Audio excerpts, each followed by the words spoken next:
Graça e paz, meus irmãos. Eu nem estava quando eu confesso que até me ofereci para participar dessa comissão, porque eu gosto muito do pastor Cláudio, mas nem estava pensando que seria eu o pregador. Mas decidiram isso e eu fico feliz em estar aqui com vocês, muito feliz.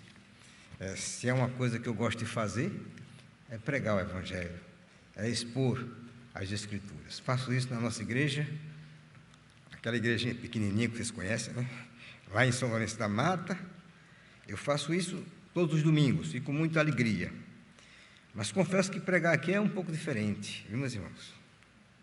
A nossa igrejinha é só um pedacinho aqui, a metade desse lado. É só a metade desse lado aqui. E eu olho aqui, vocês, mas não há coisa melhor do que expor a palavra de Deus, não é verdade? E é com alegria que podemos fazer isso. Meus irmãos, eu resolvi fazer uma exposição no livro de Abacuque. Nós não vamos...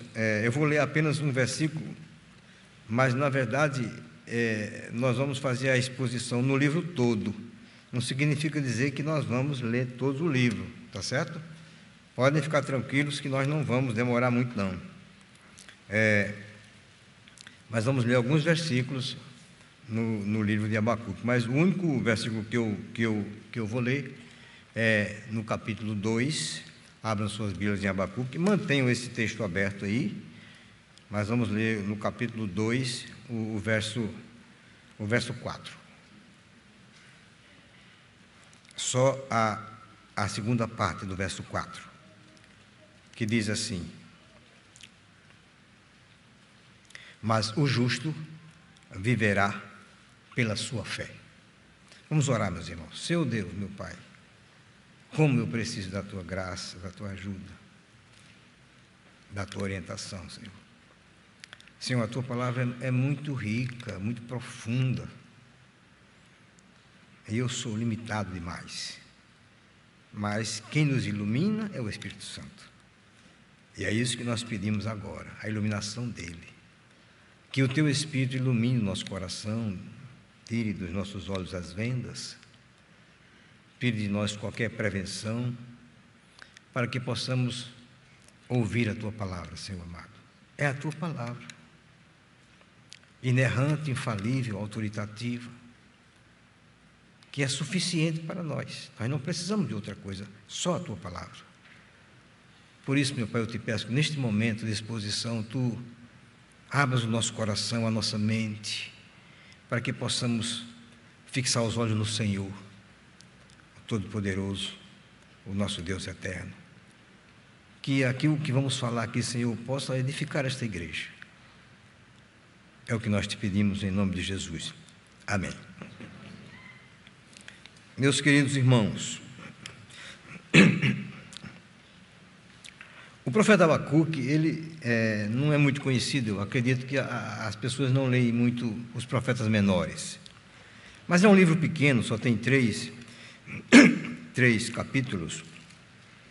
E esse livro ele tem uma coisa interessante, porque ele é bem dividido. No capítulo 1, Abacuque está aflito por algumas questões que nós vamos colocar aqui. Tudo bem, é porque esse púlpito foi feito para pastores mais altos, né? Então, aí fica difícil. E o livro vai mostrar que Abacuque passa da aflição à glorificação de Deus. E isto é muito interessante de a gente poder observar. Abacuque foi um profeta pré-exílico. Ele viveu mais ou menos no período entre o exílio assírio, né, o cativeiro assírio, que foi sobre o reino do norte, as 10 tribos do norte, e o período que antecede o cativeiro babilônico. Então, Abacuque ele viveu mais ou menos, nós entendemos aqui, durante o reinado do rei Jeoaquim. Ele era poderíamos dizer, contemporâneo de Jeremias. Esse período em que Abacuque viveu foi um período muito difícil para Israel, porque mesmo Judá, que é o reino do sul, para quem está sendo escrito o livro, vendo o que aconteceu com o reino do norte, por causa da sua incredulidade, por causa de tudo de toda a violência e toda a degradação moral daquele reino, aquele reino foi levado cativo pelos assírios, e os assírios praticamente desestabilizaram todo aquele reino, misturaram aquelas pessoas. Mesmo Judá vendo tudo isto, Judá, infelizmente, ainda também enveredou pelo caminho da idolatria, pelo caminho da degradação moral, meus irmãos, infelizmente. Era um período de crescente deterioração moral e espiritual em Judá. E eles desdenhavam insolentemente, meus irmãos, as leis da aliança que Deus havia feito com eles. Deus havia feito uma aliança com aquele povo, mas eles desdenharam muito dessas leis. E, aos poucos, eles foram perdendo esse caráter peculiar do povo de Deus. Este era o contexto. Era o contexto em que Abacuque vivia. E eu quero chamar a atenção para vocês como Abacuque vê estas coisas e como ele reage. Ele vai reagir a duas queixas que ele vai fazer ao Senhor. Duas queixas. A primeira queixa está aí no capítulo 1, do verso 2 ao 4. Ele vai dizer: até quando, Senhor, clamarei eu e tu não me escutarás? Gritar-te-ei violência e tu não salvarás. Porque me mostras a iniquidade e me fazes ver a opressão? Pois a destruição e a violência estão diante de mim, há contendas, e o litígio se suscita. Por esta causa a lei se afrouxa, e a justiça nunca se manifesta, porque o perverso cerca o justo, e a justiça é torcida. Então, Abacuque chega diante do Senhor e coloca a sua queixa. Interessante que ele começa a sua queixa dizendo: até quando, Senhor? Até quando?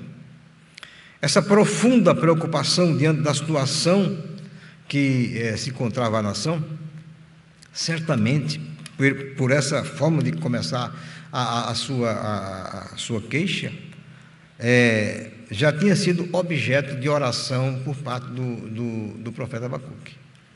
Provavelmente Abacuque já vinha orando ao Senhor, já vinha clamando ao Senhor por essas coisas, porque ele diz: até quando, Senhor? Certamente. Meus irmãos, esta forma de orar ela não é anormal para nós como crentes, não. Ela é uma coisa normal às vezes. Nós entendemos, meus irmãos, que a oração é o veículo por meio do qual os nossos fardos são colocados diante de Deus, não é? Todos os nossos fardos são colocados diante de Deus. E muitas vezes nós começamos a orar, e nós não recebemos de Deus uma resposta à nossa oração, à nossa prece, e é possível que cheguemos a dizer: Senhor, até quando eu vou te pedir e tu não vais me responder? Isso não é anormal, porque, por exemplo, Apocalipse diz que os santos que já estão sendo santificados lá no céu, eles oraram assim também diante de Deus. Eles disseram: até quando, ó soberano Senhor, não julgas nem vingas o nosso sangue? Então, esta forma de orar é uma forma perfeitamente possível, desde que ela esteja sendo feita dentro de um contexto de confiança, de um contexto em que nós confiamos no Senhor. Uma outra questão que eu queria observar é a queixa do profeta. A queixa do profeta é exatamente porque a sua oração não está sendo ouvida, porque Deus não dá resposta nenhuma. O profeta via que o litígio, a contenda, a pilhagem, a perversão da justiça permeava a nação, O povo se desviava continuamente daquela vida alicerçada na aliança do Senhor e havia desembocado nessa deterioração moral e espiritual, e aparentemente o Senhor não fazia nada. Essa era a queixa de Abacuque. Aparentemente o Senhor não fazia nada. Mas aí vem, meus irmãos, a primeira resposta do Senhor. O Senhor vai responder a ele a primeira vez, que nós vamos ver isso no capítulo 1, do versículo 5 ao 11.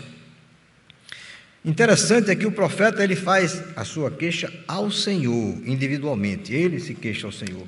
Mas quando o Senhor responde, não responde individualmente a Abacuque, ele responde à nação de Israel, à nação de Judá.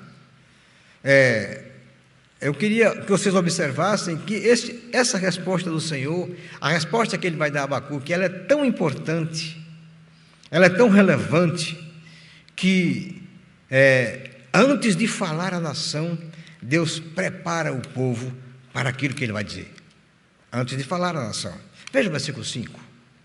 Diz assim: vede entre as nações, olhai, maravilhai-vos e desvanecei, porque realizo em vossos dias obra que vós não crereis quando vos for contada.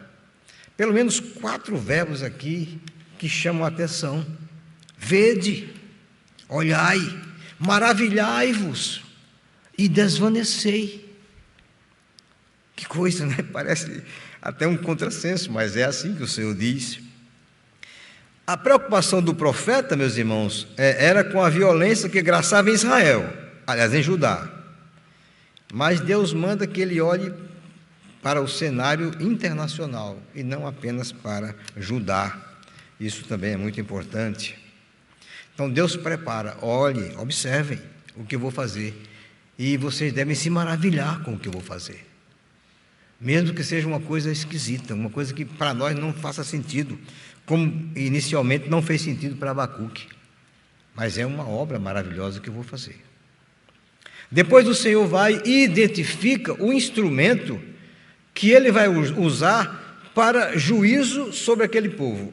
É importante que eu explique, meus irmãos, que o problema não estava acontecendo. O problema, como Abacuque vê, diz respeito a Judá. Então, diz respeito ao povo de Deus.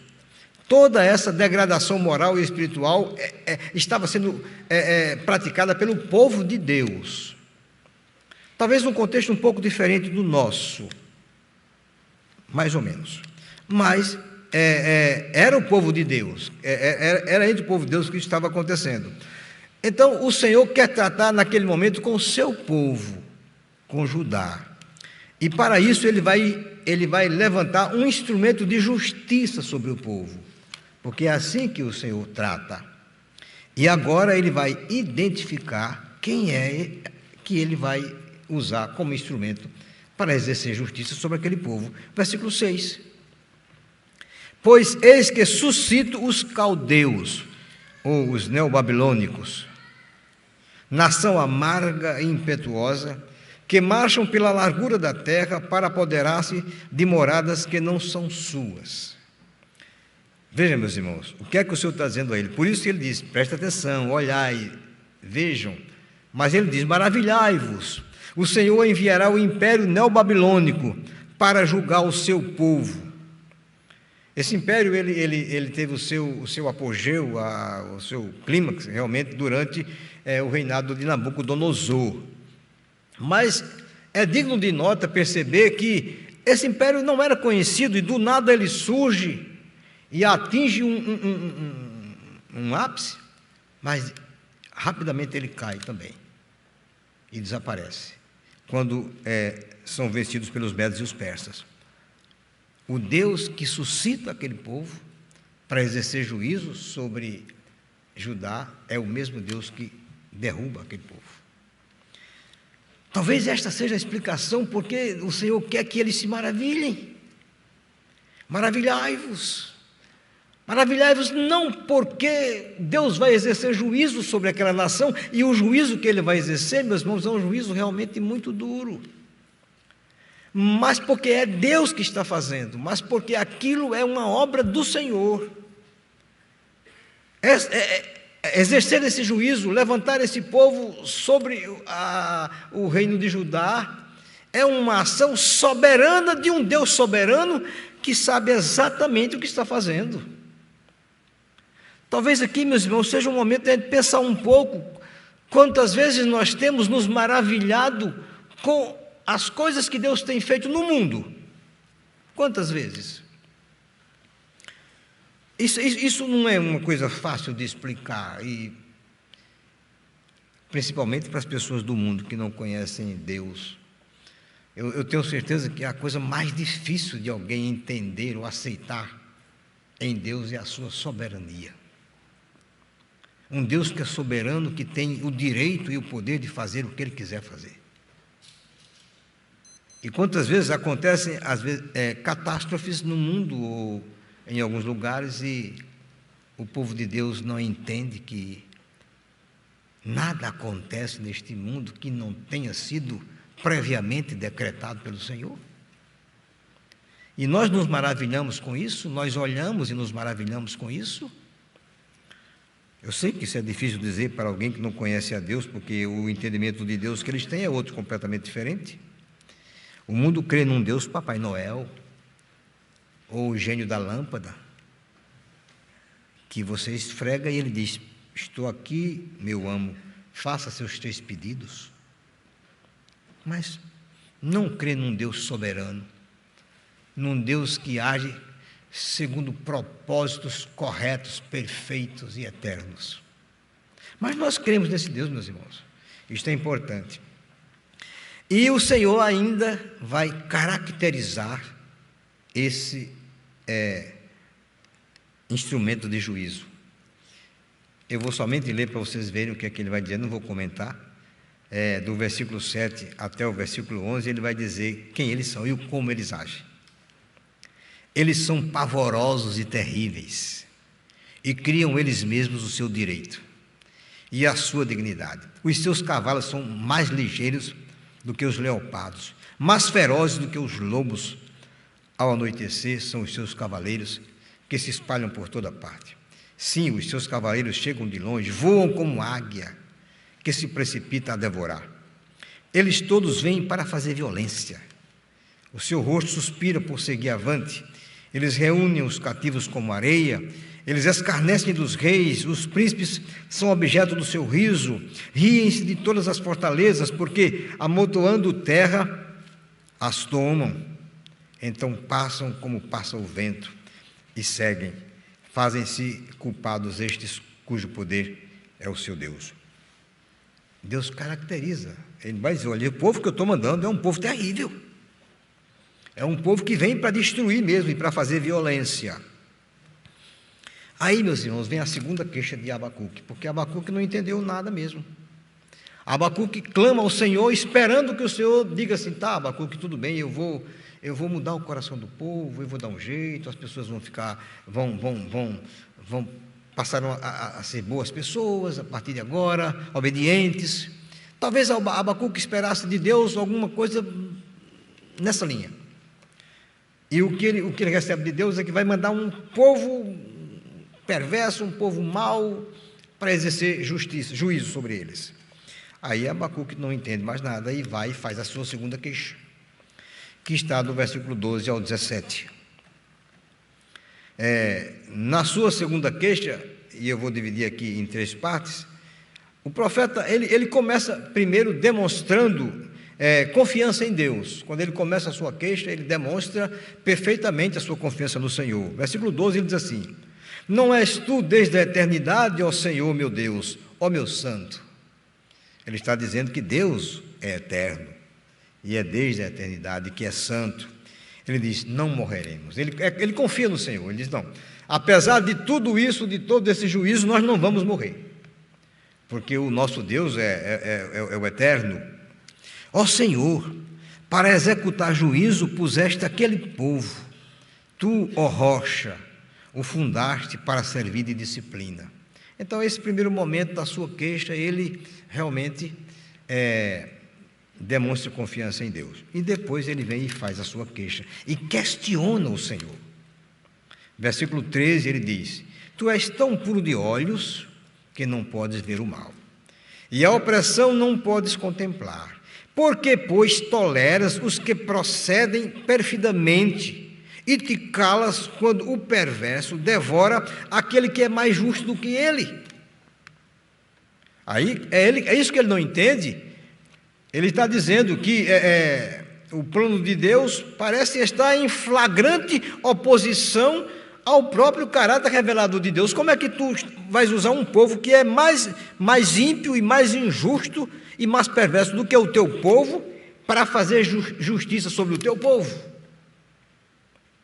É isso que faz com que o profeta coloque a sua queixa diante do Senhor. E ele ainda intensifica mais o problema, ele coloca mais coisas para complicar. Do versículo 14 ao versículo 17, ele vai dizer: por que fazes os homens como os peixes do mar, como os répteis que não têm quem os governe? A todos levanta o inimigo com o anzol, pesca-os de arrastão e os ajunta na sua rede varredora.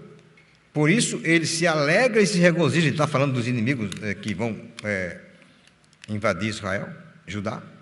Por isso oferece sacrifício à sua rede e queima incenso à sua varredura, porque por elas enriqueceu a sua porção e tem gordura a sua comida. Acaso continuará, por isso, esvaziando a sua rede e matando sem piedade os povos? Explicando isto, ao dizer que Deus fez o homem como os peixes do mar, é possível que ele esteja prevendo o tipo de agressão que os caldeus, os neobabilônios, vão fazer com o povo de Judá. Alguns monumentos históricos, segundo o comentarista Palmer Robertson, dos caldeus, mostram que eles não apenas figuradamente, nos seus monumentos, mas literalmente, eles continuaram a tradição assíria de enfiar um gancho, feito um anzol, no lábio inferior, que é a parte mais sensível, e amarrar os seus presos assim. Eles eram todos amarrados um atrás do outro pelo lábio, para que eles se mantivessem dóceis. Em fila indiana, há alguma coisa, um monumento que mostra que os assírios faziam assim, e Abacuque acredita que provavelmente eles iam fazer a mesma coisa. Ele também cita a questão da rede. Há também um relevo em que as principais deidades babilônicas, como Ninjirsu, deve ser esse o nome, Shamash, Enlil e Marduk, arrastam uma rede na qual seus inimigos capturados se contorcem. Então, Abacuque, ele talvez se refira a isso, né, meus irmãos? Ele pense que é desse jeito que aquele povo vai fazer com o povo de Judá. E ele fica agoniado com isso aí. Mas, meus irmãos, eu acho que é um momento de a gente pensar um pouco também. Abacuque está preocupado com essa violência que possivelmente vai se abater sobre Judá. Mas, meus irmãos, se ele pudesse, ou se nós pudéssemos, com a nossa mente, que é infelizmente muito limitada para essas coisas, compreender pelo menos uma fraçãozinha da realidade dos sofrimentos do nosso Senhor Jesus Cristo lá na cruz. Se nós pudéssemos pensar nisto, nem se compara, meus irmãos, não tem comparação. O Senhor Jesus sofreu muito mais, mas muito mais, do que qualquer sofrimento que alguém pudesse imaginar contra si. Então, meus irmãos, depois disto vem a resposta do Senhor, a resposta esclarecedora do Senhor. Aí, no capítulo 2, a partir do versículo 1, nós não vamos ler só algumas partes.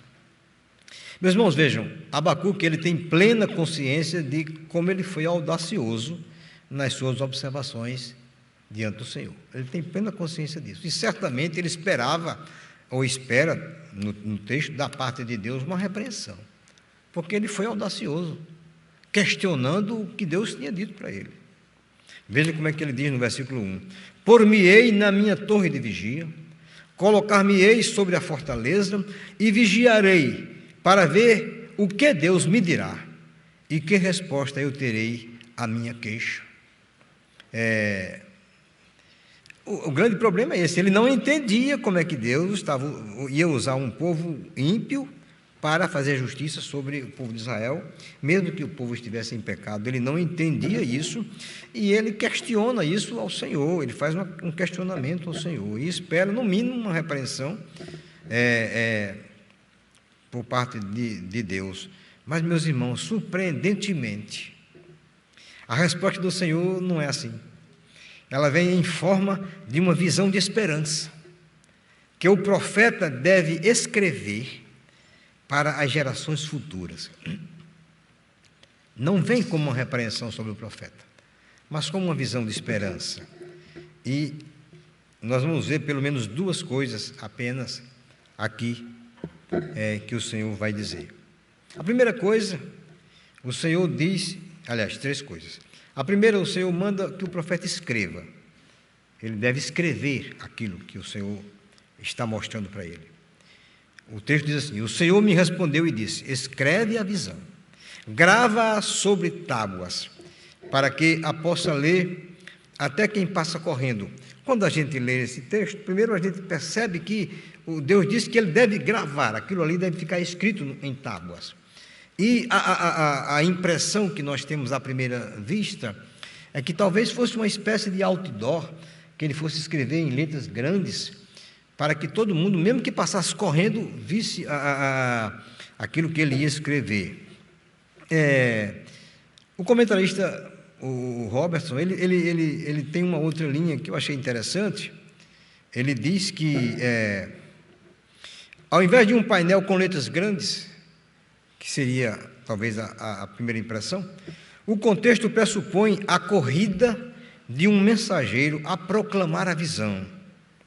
A gravação da mensagem, o fato dela estar sendo gravada em tábuas, indica que essa mensagem seria prolongada ou ficaria para sempre. Então, indica que seriam muitos os portadores da mensagem ao longo dos tempos. Então, é mais interessante entender que esta mensagem, isto que o Senhor mostrou a Abacuque, isso deveria ser proclamado continuamente por vários mensageiros. Essa é a ideia que ele nos passa, eu achei a ideia interessante. A segunda coisa que o Senhor faz é mandar que ele espere, porque a promessa não vai falhar. Diz Abacuque: espere, porque a promessa não vai falhar. Versículo 3: porque a visão ainda está para cumprir-se no tempo determinado, mas se apressa para o fim e não falhará. Se tardar, espera-o, porque certamente virá. Uma coisa, meus irmãos, e não tardará. Abacuque ia ter que enfrentar o exílio mesmo. O Senhor diz que ele vai passar pelo exílio, não tem jeito. O exílio acontece nos dias de Abacuque, o exílio babilônico. Contudo, ele precisa crer que a visão se cumprirá no tempo determinado. Essa visão, ela não tem, meus irmãos, apenas um aspecto, a ideia de mostrar apenas o exílio babilônico. Mas esse tempo que ele fala, provavelmente se refere ao estágio final da obra de Deus, do propósito redentor do Senhor para o seu povo. Certamente se refere ao final dos tempos. É uma visão escatológica.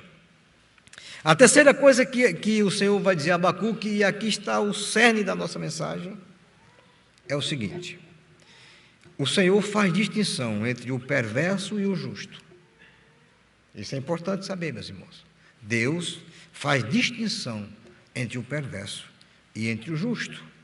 Versículo 4, a parte A, ele diz assim: eis o soberbo, a sua alma não é reta nele. É isso que diz, só estou lendo a parte A, que depois vou ler a parte B. Eis o soberbo, sua alma não é reta nele. Aí ele continua no versículo 5. Assim como o vinho é enganoso, tampouco permanece o arrogante, cuja gananciosa boca se escancara como o sepulcro e é como a morte que não se farta. Ele ajunta para si todas as nações e congrega todos os povos. Se vocês continuarem lendo, vocês vão ver que até o final do capítulo 2, Deus vai falar a Abacuque sobre os 5 ais sobre os caldeus. Deus vai tomar conta deles. A questão dos perversos, meus irmãos, é uma questão da alçada de Deus e não da nossa alçada. O soberbo não pode ser reto em si mesmo. Ele não pode, meus irmãos, porque o orgulho de sua própria pessoa o condena. Como o soberbo, ele se autodefine como sendo a fonte da justiça dele mesmo, então nunca vai acontecer de ele esperar que a justiça que o justificará virá de fora. Nunca ele vai pensar assim, porque o soberbo, ele acha que a justiça que deve ser vista está dentro dele mesmo. Nunca ele vai pensar. Mas uma coisa que é importante é que, como se Deus estivesse dizendo a Abacuque: Abacuque, você não tem que se preocupar com eles. Eles, os perversos, são da minha competência, da minha alçada. No tempo certo, eles também serão punidos pelo Senhor de acordo com o propósito que o Senhor tem. O problema é que muitas vezes nós ficamos preocupados demais, meus irmãos, com as pessoas que nos cercam e que são pessoas ímpias. Mas por que acontecem tantas coisas e elas continuam aí no poder ou em outras coisas, de outras formas mais, fazendo as suas arbitrariedades? Deus não quer isso. Deus diz: olhe uma coisa, que é a parte B do versículo 4. O justo ou o justificado viverá pela sua fé, mas o justo viverá pela sua fé. A palavra fé, emuná, no hebraico, significa firmeza, estabilidade. Meus irmãos, o justo, porque ele vive por fé, a sua vida é firme, é estável. A firme confiança no Senhor, uma confiança que persevera, que continua. O justo vive pela sua fé. Meus irmãos, tudo que diz respeito a Deus só pode ser feito pela fé.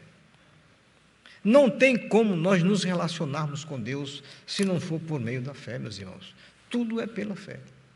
Tudo que diz respeito a Deus é pela fé. Nós não pegamos em Deus, nós não vemos Deus. Nós cremos em Deus, nós cremos no Senhor, nós cremos no que Ele disse, nós cremos nas suas promessas, meus irmãos. A definição de fé que está lá em Hebreus é um texto que raramente a gente atenta para ele. A gente olha para aquela definição de Hebreus 11, capítulo 11, versículo 1. A gente raramente atenta para aquele texto. Lê o texto assim, correndo. A fé é a certeza de coisas que se esperam, a convicção de fatos que se não veem.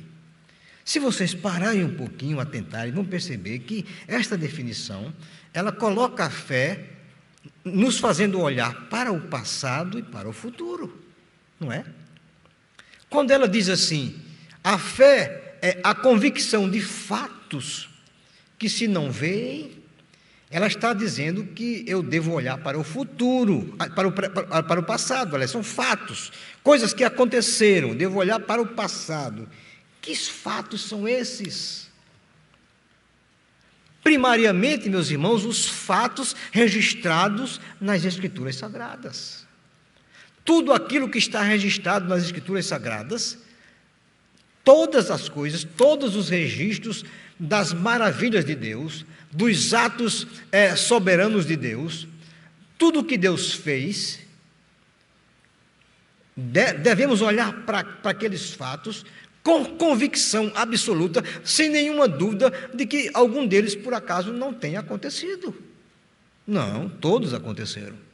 E isto fortalece a minha confiança em Deus, porque o próprio Deus que diz, eu não mudo, o próprio Deus que se declara imutável, Se Ele agiu miraculosamente, maravilhosamente, poderosamente no passado, com o seu povo, não vai fazer isso conosco também.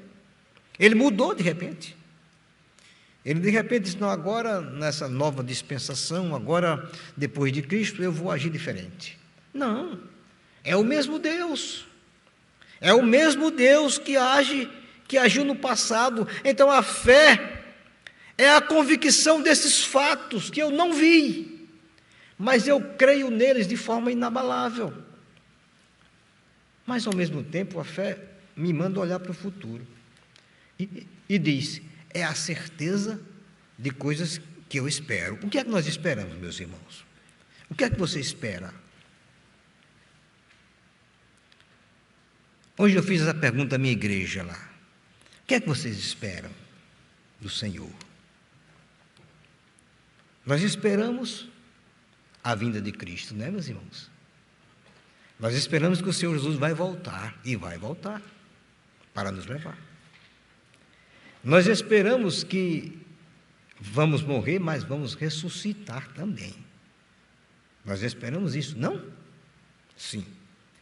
Nós esperamos, meus irmãos, talvez essa seja a esperança mais maravilhosa, que nós vamos ver Jesus, face a face. Aquele nosso Senhor maravilhoso, que nós amamos, que deu a sua vida por nós, que é empático a nós, que sofre a nossa dor, que nos assiste de uma forma ímpar, ninguém nos assiste como o Senhor. Nós vamos ver esse Senhor.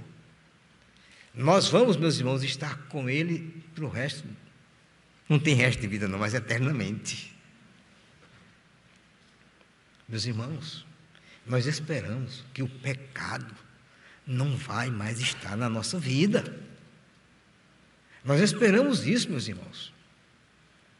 Nós esperamos que lá na glória não há mais pecado. Se hoje há tristeza na nossa vida, por muitas razões, lá não tem mais tristeza. Se hoje nós ficamos quase que inconsoláveis porque perdemos algum ente querido, lá não tem mais luto. Meus irmãos, fé é viver assim, crendo de forma inabalável naquilo que o Senhor fez e esperando tudo que o Senhor promete nos dar e fazer por nós. O Senhor nos promete, meus irmãos, que vai cuidar de nós na nossa subsistência. O Senhor Jesus disse, não se preocupe com o que você vai comer ou com o que você vai vestir. Não se preocupe. Porque da mesma forma que eu cuido das aves do céu, dos lírios do campo, eu vou cuidar de vocês. E por que é que nós nos preocupamos tanto? E por que é que nós ficamos tão abalados? Tão agoniados? E nesta agonia, nós chegamos até a fazer coisas que não devíamos fazer. Nós nos esquecemos do Senhor e vamos por caminhos que não seriam os melhores caminhos. E nós tentamos resolver as coisas com as nossas mãos. Ou caímos num estado de ansiedade que pode nos levar à depressão. Mas por quê, meus irmãos? Por quê? Se o Senhor diz que o justo vive pela sua fé. Meus irmãos, por mais que nós tenhamos riqueza, por mais que nós tenhamos coisas, o justo vive pela sua fé. Sem fé, diz o escritor aos Hebreus, não se pode agradar a Deus, é impossível. E Abacuque entende isto, meus irmãos, ele entende isto. Ele vai deixar isso claro lá no capítulo 3. O capítulo 3, meus irmãos, Abacuque vai do versículo 1 ao 19, ele vai engrandecer ao Senhor, relembrando os feitos do Senhor. Eu não vou ler porque é um pouco longo, eu acho que já demorei demais. Ele vai relembrar os feitos do Senhor. No versículo 16, esse eu vou ler, que é importante para nós, ele vai reconhecer que ele é insignificante diante de Deus. Ele diz assim, ouvi-o, se referindo a Deus, e o meu íntimo se comoveu. À sua voz tremeram os meus lábios, entrou a podridão nos meus ossos e os joelhos me vacilaram, pois em silêncio devo esperar o dia da angústia que virá contra o povo que nos acomete. Então ele percebe que diante do Senhor, meus irmãos, ele não é nada, como se fosse carne podre e nada mais. No versículo 17 ao 18, ele coloca a sua completa dependência no Senhor. Ele entendeu perfeitamente o que o Senhor quis dizer, porque ele diz: ainda que a figueira não floresça, e nem que haja fruto na vide, o produto da oliveira minta, e os campos não produzam mantimento, as ovelhas sejam arrebatadas do aprisco, e nos currais não haja gado. Meus irmãos, o que ele disse aqui é ainda que o caos se estabeleça, né, meus irmãos? Porque não tem mais comida, não tem a subsistência do povo desapareceu. Ainda que haja um problema em que tudo se acabe e que eu não tenha mais nem o que comer, ele diz assim: todavia eu me alegro no Senhor, exulto no Deus da minha salvação. Isto é fé, meus irmãos. Isto é fé. É confiança total e absoluta no Senhor. E ele termina colocando a sua confiança em Deus quando ele diz: o Senhor Deus é a minha fortaleza e faz os meus pés como os da corça e me faz andar altaneiramente. Meus irmãos, eu vou terminar fazendo algumas considerações bem rápidas aqui, tá bom? Bem rápidas mesmo. Eu sei que a situação de Israel ela era diferente da nossa. A ação de Deus é uma ação sobre o povo dele. É uma ação punitiva sobre o seu povo. É como se o juízo começasse realmente pela casa de Deus. Porque Deus age assim conosco, meus irmãos. Deus nos disciplina para que nós, como diz o escritor aos Hebreus, sejamos participantes da sua santidade. Deus nos quer santos. E quando Ele nos disciplina, é para que nós sejamos participantes da sua santidade. Então, há uma pequena diferença. Hoje, nós aqui, o povo de Deus, o verdadeiro povo de Deus, estou falando do verdadeiro crente, o filho da aliança, aquele com o qual Deus fez uma aliança, ele vive cercado de ímpios. Mas quem tem que tratar com esses ímpios não somos nós. É o Senhor que tem que tratar com eles. Nós precisamos entender isso, não é da nossa competência. Meus irmãos, não são poucas as vezes que nós não compreendemos as coisas que nos acontecem. São muitas vezes. Numa autoavaliação que naturalmente tende sempre para o lado positivo, né? Quando eu faço uma avaliação de mim mesmo, eu sou muito tendencioso a fazê-la para o lado positivo. Geralmente nós perguntamos: por que, Senhor? Mas por que? Eu estava bonzinho. Mas por que eu adoeci, Senhor? Por que veio isso sobre mim? Por que eu perdi o emprego? Estava tudo certo, tudo bom. Eu não estava indo bem, por que, Senhor? Nós fazemos essa pergunta, né? Por quê? Quando os resultados não nos são favoráveis, a gente sempre faz essa pergunta, né? Infelizmente. Isso é normal, meus irmãos. Porque a visão que nós temos de nós mesmos, ela é sempre, eu diria que mascarada pelo nosso eu. O nosso eu, nós sempre temos uma opinião sobre nós mesmos melhor do que de fato ela é. Infelizmente. É difícil chegarmos diante do Senhor e dizer: Senhor, eu realmente reconheço que eu estou precisando da tua punição. Faz isso, Senhor, para o meu bem, e eu me coloco aqui diante de ti para que tu me disciplines. Dificilmente a gente vai, porque a gente olha para si e diz: não, eu não sou tão ruim assim, eu acho que tem gente pior. Aceitar a soberania de Deus, como eu falei no início, talvez seja esse o nosso problema, significa aceitar que tudo o Senhor faz segundo o conselho da sua vontade. Tudo. E quando eu digo tudo, meus irmãos, são todas as coisas mesmo. Eu não posso selecionar aqui. Não, isso aqui não, isso aqui não é do Senhor não. Aquilo ali sim, mas isso não. Eu não posso fazer essa seleção. E porque o Senhor nos ama e nos conhece por inteiro, nos conhece sem máscara, como nós de fato somos. Ele age em nossas vidas, de forma que só Ele age, peculiar, na vida de cada um de uma forma diferente.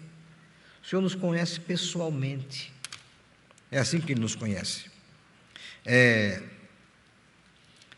E o que o Senhor quer de nós, meus irmãos, sobretudo, é o nosso crescimento espiritual. É isso que Ele quer de nós. A resposta de Deus ao profeta Abacuque foi muito clara. O justo viverá pela sua fé. E isto significa dependência completa e total do Senhor.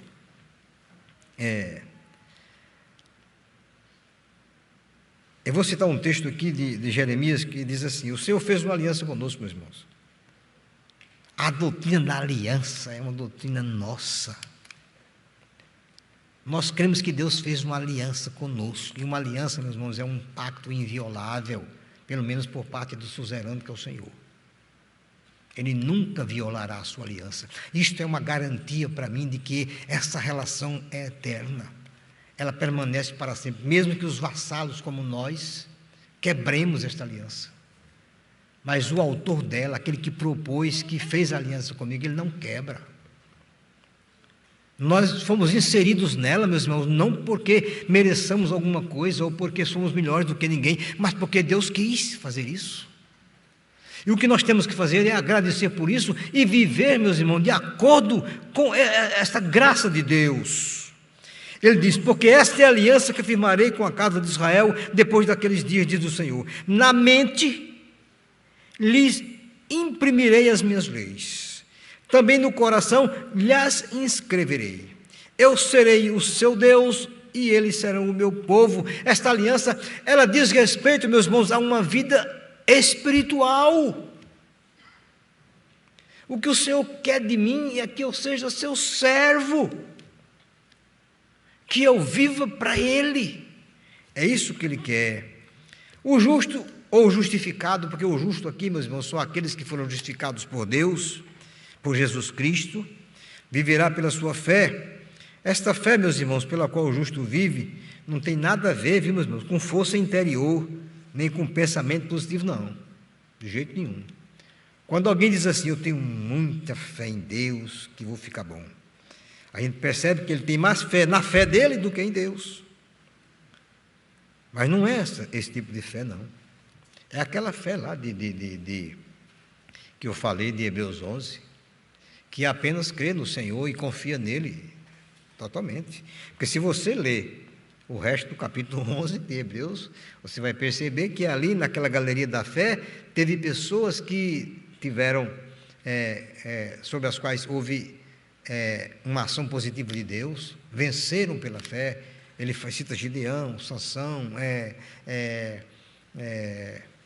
Josué, vários, mas teve pessoas também que morreram por causa da sua fé. Ele diz: foram decapitados, foram cerrados pelo meio, pessoas que viveram fugindo pelos altos da terra. E ele chega a dizer uma coisa interessante: homens dos quais o mundo não era digno. Então a fé, meus irmãos, não é só aquela que crê que o Senhor é poderoso só para as coisas boas, não. Viver pela fé é viver na convicção de que Deus, tudo que Ele fez e que está registrado na Bíblia, é verdade, e eu creio nela. E na esperança das coisas que o Senhor disse que vai nos trazer. Meus irmãos, precisamos aprender a viver por fé. Precisamos aprender mesmo, eu creio nisto. Estamos começando o ano de 2022. Talvez essa seja uma oportunidade boa para a gente pensar nisto. E dizer: Senhor, até então eu estava pensando numa fé diferente. Eu estava pensando viver que o justo, não sei, talvez eu não tenha entendido bem sobre o que é fé. Então, a minha oração é para que comecemos o ano pensando diferente. E possamos dizer isso ao Senhor: Senhor, eu quero viver por fé. Porque viver pela nossa fé é um desafio, meus irmãos, é um desafio. Principalmente quando as coisas não nos são favoráveis. Quando elas são favoráveis é fácil, é muito fácil. Mas quando elas não nos são favoráveis, não é fácil. É um desafio. Viver pela fé é confiar total e completamente no Senhor. Amém? Que Deus, pois, tenha misericórdia de nós.